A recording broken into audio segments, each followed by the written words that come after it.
Mbola hijanona trano moa isika ao anatin'ny vaovao manasangadana ny ako ny fankalazana ny fetiny Paska izay nisy hatrany ireo namono ainy sy ireo nahiditra hopitaly nandritra n'izay fetiny Paska izay ao ireo niaramboina noho ny fisotroana ny papana zava-pisotro misy alcool ary teo ihany koa ireo naratra sy maty vokatry ny lozam-pifamoivoizana.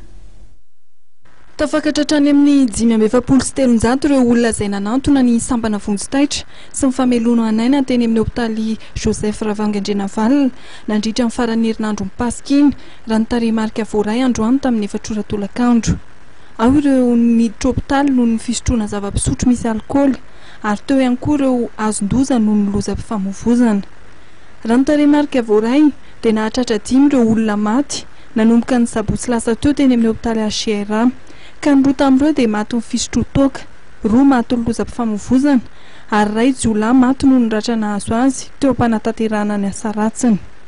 Ny sabotsy lasa teo koa dia nisy lozam-pifamoivoizana 3 no nahatonga olona betsaka naratra, loza izay nitranga tany Akazobe, Ambatofotsy ary Amboanjobe ny sabotsy lasa teo.